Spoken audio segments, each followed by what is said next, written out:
Hello and grüß Gott. On this video I'm going to be restoring 4 old Danish teak chairs. They've been recovered at some point in their past. They're probably made in the 40s or 50s. Extremely high quality chair, but they've suffered a bit of abuse. So one thing I'm going to do is I'm going to change these coverings out to leather. But in order to do that, the first thing I have to do is remove the button plugs. There's 3 on each side. So I'm going to show you how to do that here in just a second. Okay, so this is a 1/2 inch or 13 millimeter button plug, and I want to remove it. I'm going to sacrifice it. I'm not worried about it. So I'm going to use a center punch to punch a hole close to the center. This plug is actually a different material than teak. Sometime in the past somebody replaced them. So I'm just going to simply drill it out with a drill bit.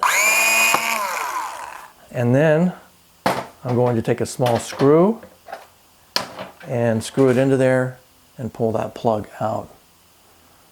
So usually they split in half when I'm doing this, or sometimes they just come out.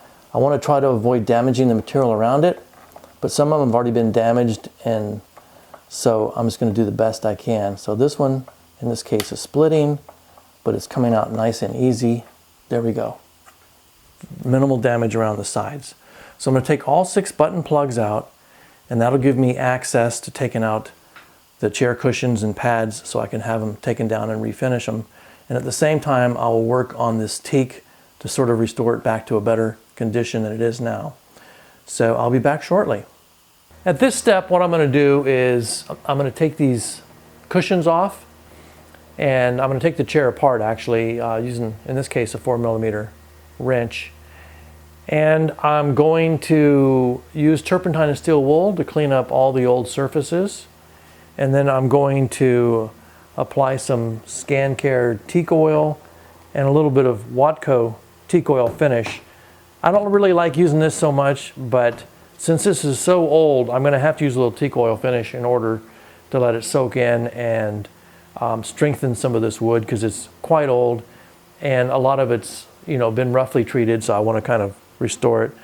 So I'm going to take it apart and I'll show you what I'm going to do next. Okay, I've taken apart the chair, and now I'm going to take some quadruple aught steel wool and some turpentine, and I'm going to go over all these surfaces. And then I'm going to take the cushions over here and send them out to be covered in leather. I've selected a leather. I'm going to order, get these all done. This will take about a month and a half, 2 months project, but I'm going to get it all started now.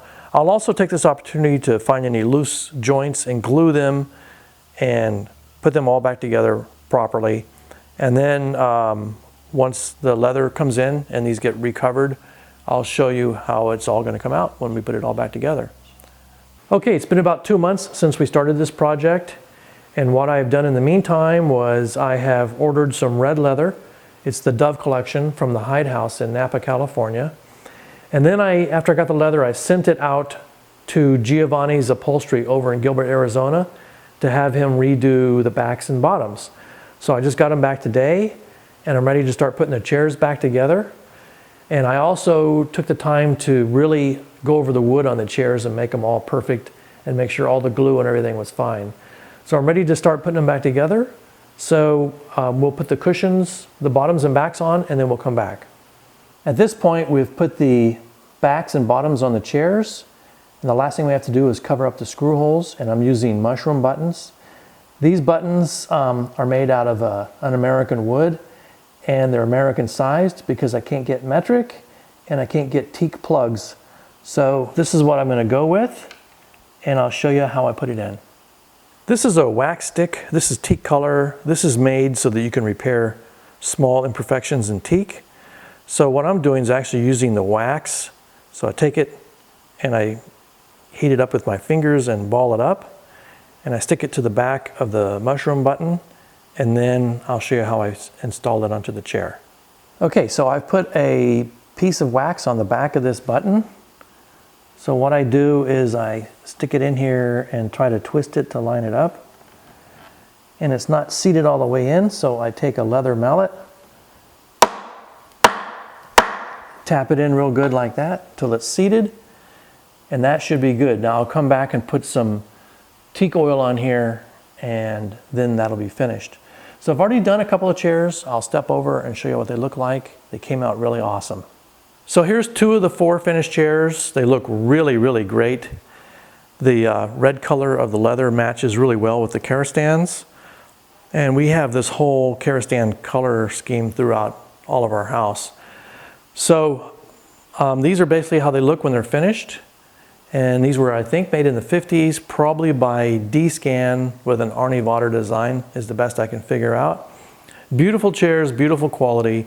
So they're about 60 years old, I think, and hopefully they'll last another 50 or 60 years now that I've completely, hopefully, restored them back to original condition. So that's all there is. Thanks for watching, and be looking for our future furniture repairs and cleanups. We'll be doing a lot more videos.